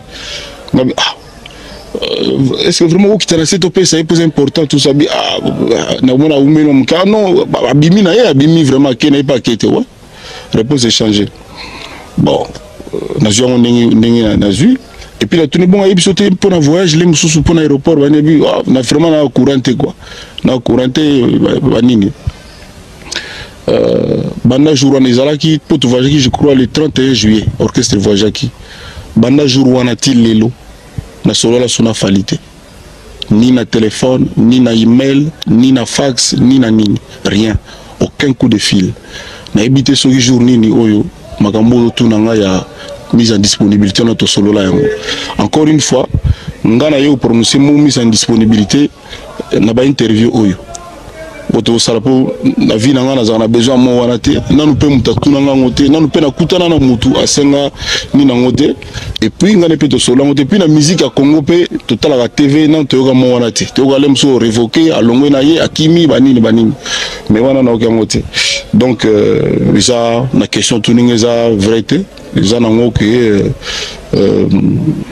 les total à biso tout petit ils ont moi double jeu moi ruse moko boye petit azan il me idée na ye il me benda na ye to lem sa benda ni na ye mais peut-être pas ça la vie na ye pas cité peut-être pas choquer public était oyo et ba pour na Kofi on a peut-être moins ingratitude pour Kofi Ndimango ça l'album en plus à Senga ba mission le quartier latin ba Tyson ba Binda ba Titina ba Modogo ba Talaku Apocalypse na pesa gratuitement pour Isaïe na quoi ça la autrement na zota merci de Blezo pour ça dire même na CDD ba komaka na ba remerciement na mona komba ba te belé mais merci na Kofi na mona te même au lem so na moi vraiment pas on a rien boyo album mona izalate peut-être ba mona ki poni vraiment moi non balu tolinga kaye ça la musana est bien beau vraiment boy yango peut-être azo kolinga olobate mais so batutu ba si ba comprendre quoi, c'est-à-dire pour nanga c'est un petit qui est plus malin qu'intelligent. Pour nanga c'est un petit qui est plus malin qu'intelligent. Pour nanga c'est un petit qui est plus malin qu'intelligent. Pourquoi dans le big boy za ndinga ofinga motute y a sens il y a batutu ba big yazo zila kofia lo bana longolio pas ça là tout pour Kofi Silika batutu ba yebi pour abima héros abima penda ki nga balongola nga donc naza pena victime nga banda leader moko te ya ko longola musicien lo fali pour ça bon musicien il m'a bien ça la musane bien ça la 8 ans vraiment satisfaction na quartier latin aranda ba service belé na Kofi pe na quartier latin vraiment partout le monde so ki na misama ko longola yi na pesa ki ça l'album na ye na tuna ka ele album e bandi et puis le monde était que lu kama belé le msuba concert bani soko sala ndeni wato seka to seka kaka ngare to seka kaka oh non vie za programme orchestre na bana bino pe botuna na ba interview non programme orchestre liboso banini biso tout olanda ye ngana ye en privé to solonga bi moni fali le msusu ko banga oyibisa nga pona ali vie na yo mais si jamais pour na bigi ba tentation ba te belé o bazalaka te mingi ba fitol kaka bato ba contre molema o balinga ko fit tala leti ba TV mususu jamais confié leka mais faut mon nombre li fantazo leka kuna donc bato tout ba otala ba si ba comprendre mais ngaza problème na kolo télé wana te quoi na nga artiste divers mais boulot pe à boulot mon le honnête pour beta concert producteur sur la Melami a té tonton moko moi bourreau liboso donc les années on a quoi na tout nenga be moni sur les monsieur comique obeta concert na préféré kutu na pesio ba musicien ba massa na yo ba compagnon pour na nini pour ce comique zoa à gauche et droite bato ba otala biso ba mona lokola au komi au créer mouvement na yo to connais musikate les plus grands dictateurs à Koffi Olomide au surtout ba instrument bato ba comment répéter orchestre vraiment quoi. Bon, encore une fois, la zone a été pour nous étouffer. Bah jeune, ça ne me rapportera rien. Parce que monsieur Petro est petit, tu bima rapé, bah VP balaga, mais tu trahis ça comme tout. Mais là, bah comment le bah génération, bah JDT, bah nani, c'est bon. Mais bah JDT avant bah ça la maman bah ça là, na bah Bill Clinton, bah longwa qui polé les na orchestre na bango. Bah le bah pina qui to longwa, to boy. Mais puis surtout au cas DiCaprio. Na linga za pembe na vie nanga vie mo pao respect vie mo pao mais orchestre parce que banda orchestre banda na Congo awa jamais musicien moto asa na contrat ako nous abatto sangisa bango ka obeta concert na et puis elo que ça langa vraiment pas si na lobi moi trop mais question na yaki vraiment na mozindo elo que ça langa vraiment pas si pour tout ça pour nanga ezanango vie musicale quoi, pas grand chose. Il faut qu'on dise ma Fali na danger de mort. Il faut qu'on dise mon aïwana sur le danger de mort. Il faut qu'on dise mon affaire. Na bi utalinga na moi méchant. Il faut qu'on dise moi yana de blaiseau. Dise mon roi soleil na danger de mort. Mais pas comme on leur a sonné quoi. Et là que salinga moi bien té si vous pouvez bâtir moi kelele quoi. Bâtir moi kelele. Ils ont quand même Michel de blaiseau quoi. Et là, ça l'a bien été parce que tout le monde a aussi kaka. Bon, mingi bazo il a bandam nam qu'on a utilisé banda na lobby. Tant on a moni petit vandi na kiti vraiment la TV à lobby. Ne pe na zana ngolo bananga na lungu na ngana nko. Munduki si mananga te donc et ça la peut rien. Na mona un peu méchant quand même, na mona un peu insulte, na musalo to salaka, na sens ni ba contrat to signa wana on dirait ça na valeur te. On dirait Fali pour la justice exacte, on dirait loi exacte. Soit zagite mutu oyo na portara na cœur na niveau wana ndele mususu na zale mso na banzela parquet na contrat na maboko oya signa. Contrat za na munduki te, mais na circonstances monsieur le ka munduki. Mais c'est pas élégant, c'est pas gentil. Pour le banding on a la télévision parce que yemo le ka bambola ke azana contrat na ya autant d'années bouna bouna boy. Bon nous avons pour nous nuire été, nous avons pour nous casser, nous freiner la carrière n'a été, mais il faut tous à la moi reconnaissant, il faut tous à la moi. Code, il y a des verrouillages. Mesdames et messieurs, on a suivi le parcours de la naissance de l'album Droit Chemin. Comment est-ce que ça a commencé? On a écouté tout le monde. On a écouté même Koffi Olomide. Comment est-ce qu'il a réalisé l'histoire? Comment est-ce que Fali est parti du quartier latin? Mise en disponibilité. Koffi dans tous ses états. Ça, c'était la première partie. La deuxième partie, on va maintenant décortiquer pourquoi code il y a des verrouillages. Pourquoi Fali parle d'un code de déverrouillage? Il a déverrouillé quoi? Mesdames et messieurs, rendez-vous à la deuxième partie. Bye bye.